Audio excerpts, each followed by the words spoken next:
But first, I want to share with you an experience I had with a very good friend of mine who I'm very proud to call a friend for many years.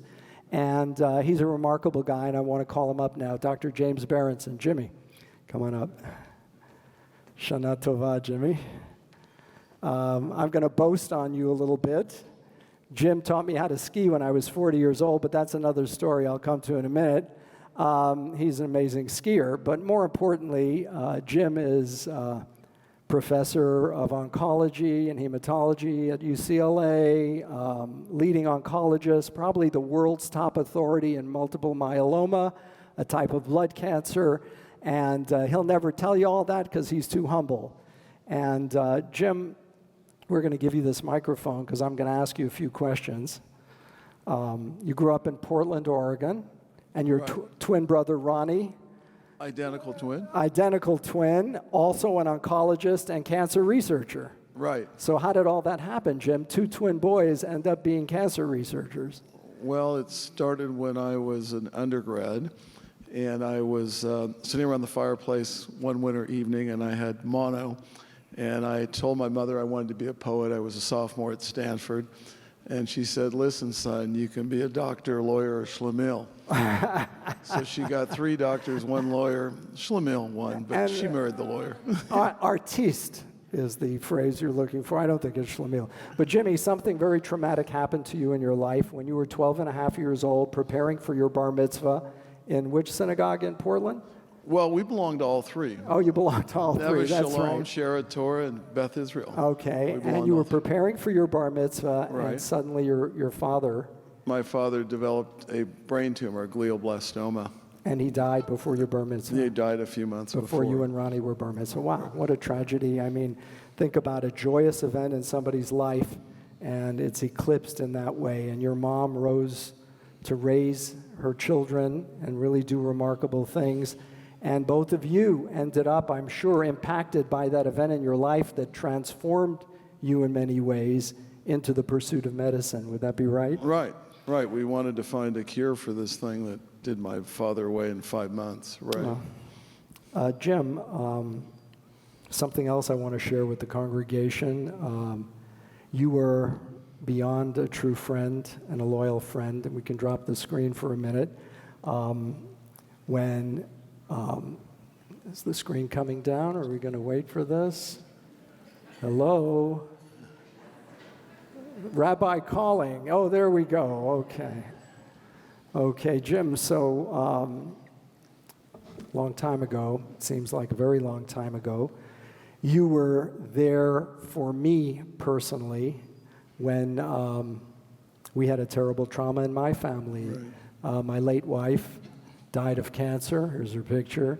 And you were there, Jimmy, right to the end. Beautiful. Inside, outside, both. You were there right to the end. You stood by her, you stood by me, and I want you to know I'll never forget that.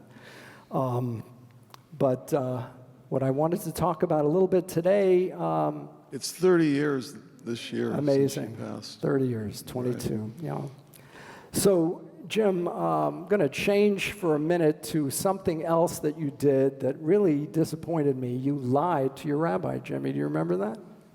No, you don't remember that, do you? No. Yeah, you said, we're going to go skiing, and I'm going to teach you how to ski, David. You said, we're going to take you. You wanted to go to this really tough mountain and show off your skills, and you said, oh, it's an easy mountain. It's easy. You'll learn there. True or false? True, and it was actually 3 weeks after Ellen's passing. Yes, it was. You and Jonathan need to get away. Okay, so it was a getaway, but you picked that mountain, Jim, because you wanted to ski on it, and you told me it was easy, and it was one of the most difficult mountains in Utah, Alta, and just tons of powder and moguls, and oh my God, was this a difficult event.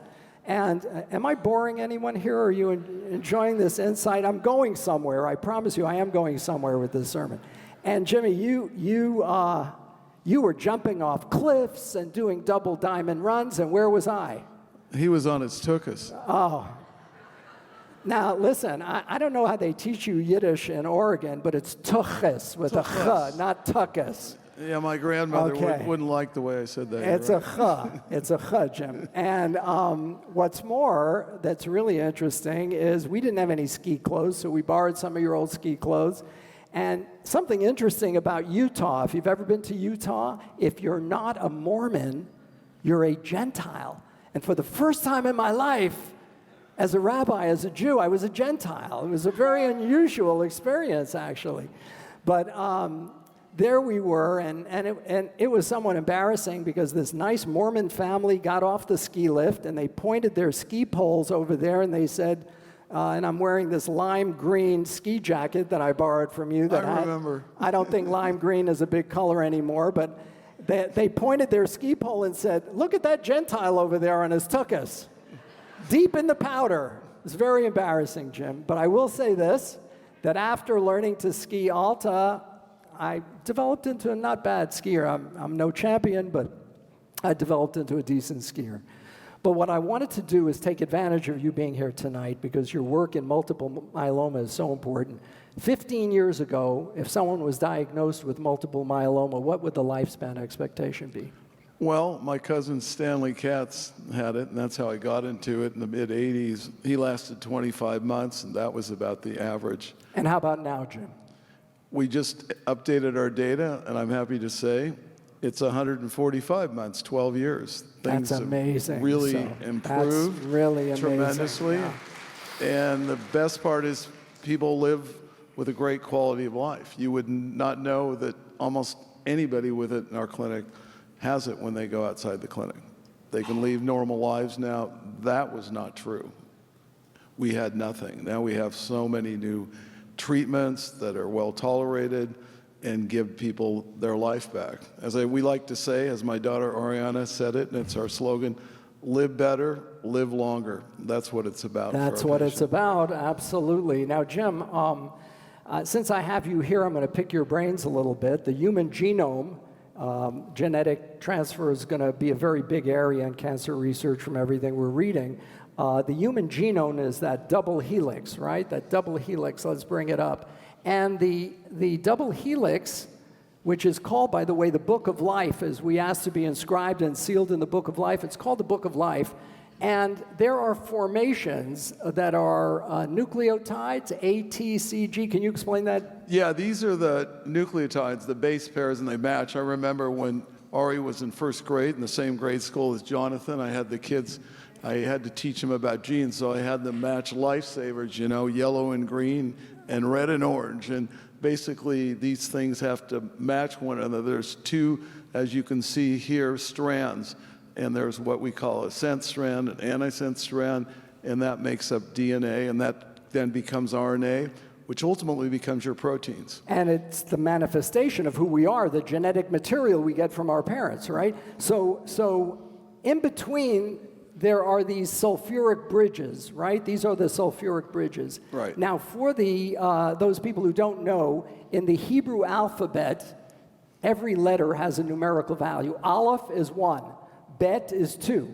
One of the popular words is chai, chet, yud, 8 and 10, 18. That's why it's such a popular number in Judaism. Chai is 18.